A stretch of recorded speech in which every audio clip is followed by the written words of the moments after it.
Mathias est chargé de mission développement au sein de Transition Pro Occitanie. Il est à l'origine du livre blanc intitulé Intelligence artificielle et reconversion en Occitanie. C'est une passation qui est parfaite pour moi, puisque effectivement, on va parler de reconversion, on va parler de transformation avec Mathias. Ce livre blanc a pour vocation d'analyser de manière approfondie le panorama économique et de l'emploi en Occitanie à la lumière de l'IA, tout en mettant en évidence le rôle central des transitions professionnelles et notamment également de transition pro Occitanie. Mais Karen vous l'a aussi un petit peu parlé de nous au tout début. Mathias est diplômé d'un master en management du développement des organisations avec une spécialité stratégie digitale. Il a travaillé dans de nombreuses entreprises dans le secteur des télécoms, dans le secteur des logiciels, dans les entreprises de services numériques où il recrutait énormément de cadres dans le secteur de l'informatique. Donc, il connaît très bien ces métiers-là, les métiers du numérique et de l'informatique. À la fin de sa présentation, il nous a fait un QR code. Donc, vous pourrez donc scanner en fait ce QR code, vous sera communiqué pour télécharger son livre blanc. Sachez qu'il est disponible également sur notre site internet de Transition Pro Occitanie. Mathias, c'est à toi. Bien, merci beaucoup Stéphanie pour cette...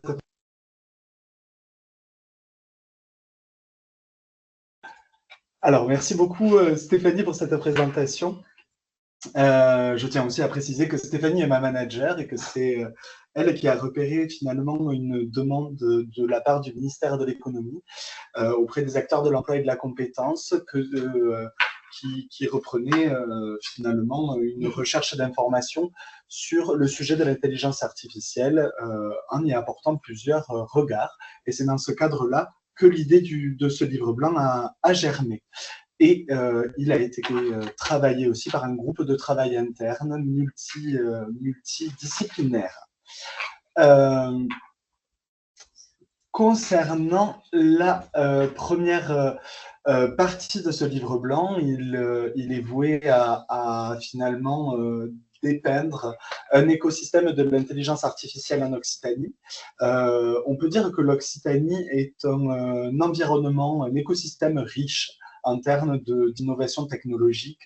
On compte plus de 245 entreprises qui travaillent dans l'IA, qui sont principalement centrées autour de Toulouse et de Montpellier, avec comme principale expertise le traitement de la donnée, le conseil et le consulting, l'analyse et le traitement d'images, de sons et de vidéos, ce qui est assez classique quand on parle d'intelligence artificielle.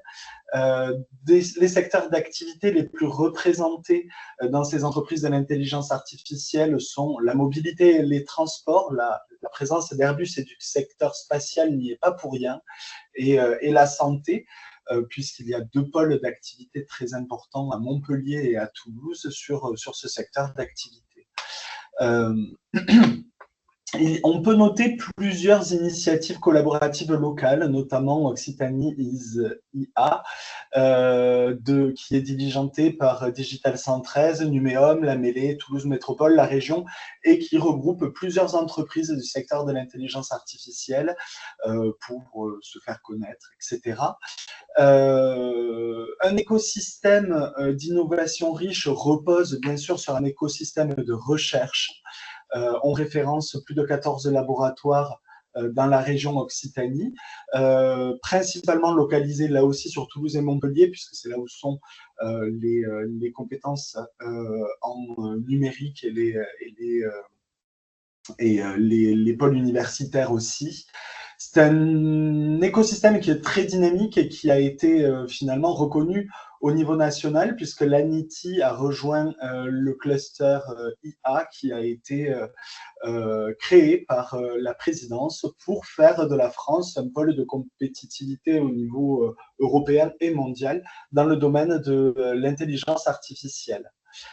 Enfin, pas de recherche et pas de compétences sans formation, puisque la région Occitanie regroupe plus de 1700 formations dans le numérique, principalement localisées là aussi sur Toulouse et Montpellier, ce qui fait de la région Occitanie la quatrième région de France en termes d'offres de formation dans le numérique. On connaît actuellement un développement rapide des formations spécialisées en intelligence artificielle. En un an, ça a explosé. Et enfin, on peut parler de cette initiative de la région Occitanie, l'école régionale du numérique, qui permet d'apporter des compétences du numérique dans les territoires, ce qui est vraiment très utile, étant donné qu'il n'y a pas que les métropoles qui sont en recherche de compétences numériques. Quand on parle de métiers associés à l'intelligence artificielle, on peut les découper en plusieurs parties. Tout d'abord, on parle des métiers purement techniques, les métiers qui vont travailler, j'ai envie de dire, les mains dans le cambouis sur l'intelligence artificielle. Les métiers les plus spécialisés dans ce domaine vont être les métiers du machine learning, c'est-à-dire comment on automatise l'apprentissage de la machine, de l'ordinateur, du programme informatique, où on peut retrouver des niveaux ingénieurs ou directeurs. Tout ce qui est de l'ordre du traitement du langage naturel, qui permet, ou du traitement automatique du langage, qui permet, comme sur ChatGPT, de reconnaître finalement dans notre façon de parler une commande informatique. C'est la traduction du langage naturel en langage informatique finalement. Le métier plus classique de développeur qui se spécialise dans l'intelligence artificielle, les métiers de la data et du big data, puisque c'est tout ce qui va nourrir finalement l'apprentissage de l'intelligence artificielle, et enfin le métier de IA trainer, avec un magnifique accent anglais, qui est un métier qui apprend à apprendre à l'IA. Les compétences associées à ces métiers-là sont plutôt de l'ordre de l'algorithmie, la programmation, des technologies plus spécialisées dans le machine learning, le deep learning et le traitement du langage naturel. Il y a aussi des métiers qui sont plus support à la technique, les cogniciens qui étudient un petit peu le fonctionnement cognitif des intelligences humaines et artificielles et qui essayent de le reproduire, les chargés de projets d'intelligence artificielle et qui, eux, assurent le déploiement d'une intelligence artificielle dans un collectif, dans une organisation ou une entreprise. Et enfin, les consultants en data analytics qui vont, eux, évaluer les données et les orienter et orienter les entreprises dans la gestion de leurs données. Enfin, il y a des métiers de la gouvernance et de la stratégie, puisque vous l'aurez compris, il y a une énorme part de gouvernance de la donnée et de stratégie, puisque les systèmes d'intelligence artificielle peuvent être développés à l'étranger, ou est-ce que l'on stocke les données qui sont parfois essentielles pour l'entreprise et qui ont une nécessité de sécurité. On retrouve donc les directeurs de l'intelligence artificielle et les directeurs de l'innovation en intelligence artificielle. Il y a une dimension éthique qui est non négligeable avec l'intelligence artificielle, où commence l'utilisation de l'intelligence artificielle, où s'arrête l'utilisation de l'intelligence humaine. C'est quelque chose à positionner pour rester dans une norme éthique.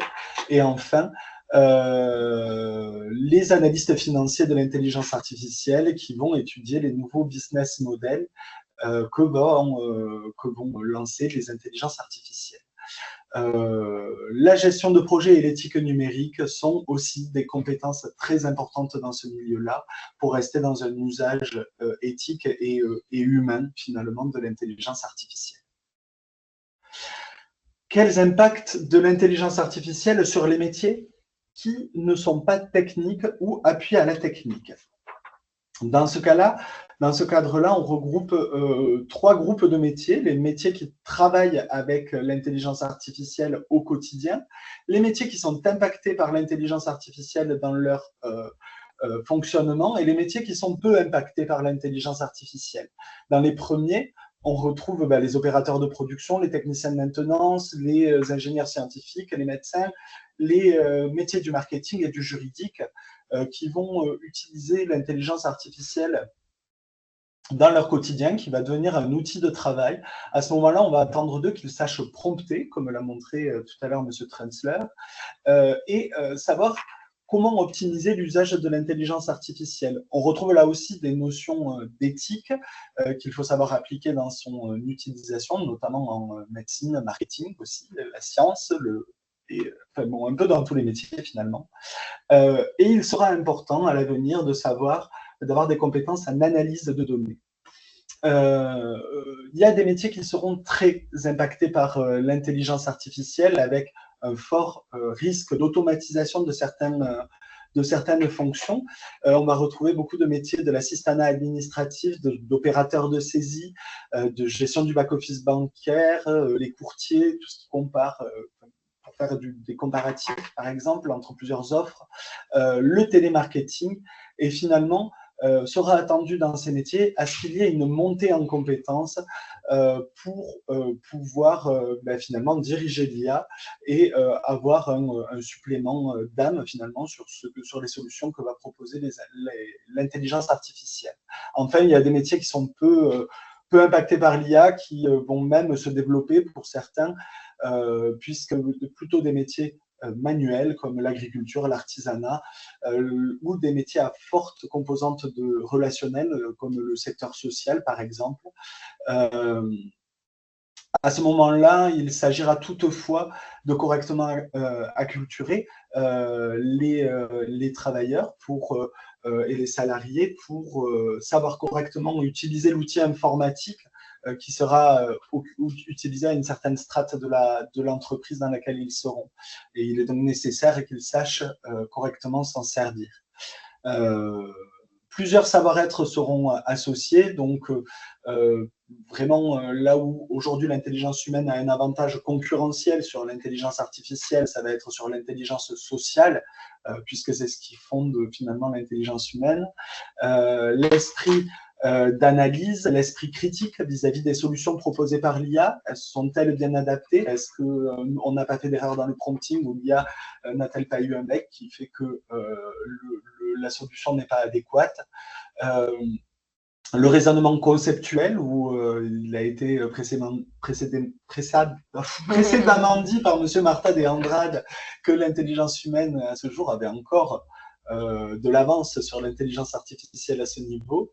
La capacité d'apprentissage, puisqu'il faudra s'adapter à de nouvelles technologies, à de nouvelles méthodologies de travail. Et enfin, la prise de décision, puisque la prise de décision, d'un point de vue éthique, doit rester dans les mains de l'esprit humain et non pas par une intelligence artificielle. Quels impacts sur l'emploi? On peut finalement, on a ciblé sur 3 groupes d'impact. Le premier impact, ça va être sur les métiers des services et de l'administration. Les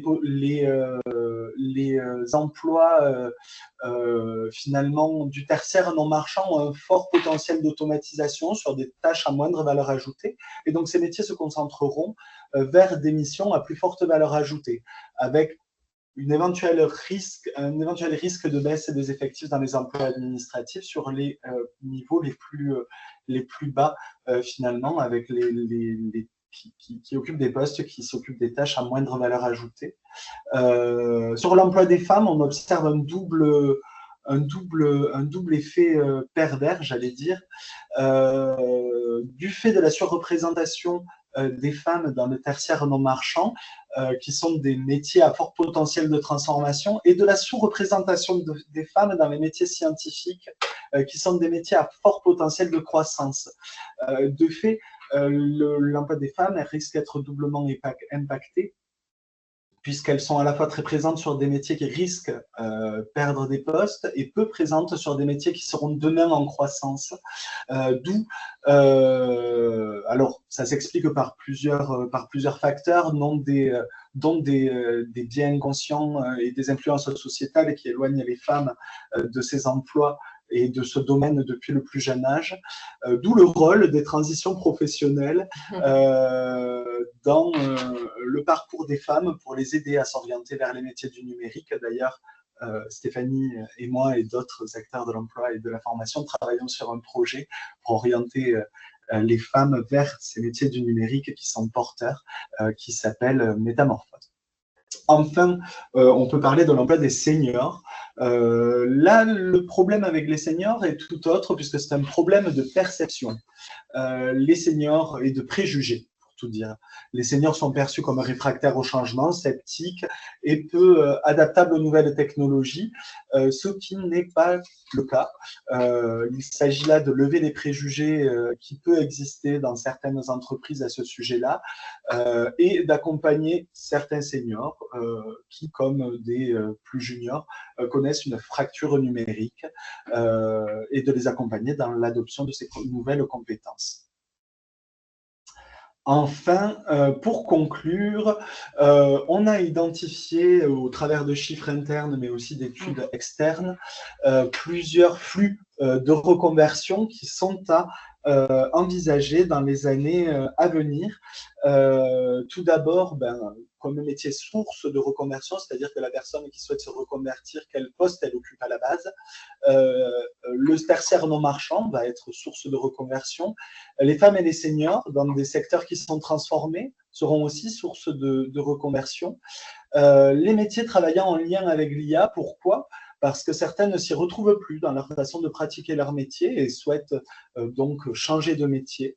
Les professionnels du numérique, puisqu'on s'est aperçu en interne, grâce à des analyses de nos chiffres, que certains professionnels du numérique souhaitent retrouver du concret dans leur métier et donc souhaitent se reconvertir. Alors, c'est marginal, il y a plus de personnes qui se reconvertissent vers le numérique que l'inverse, mais ça existe.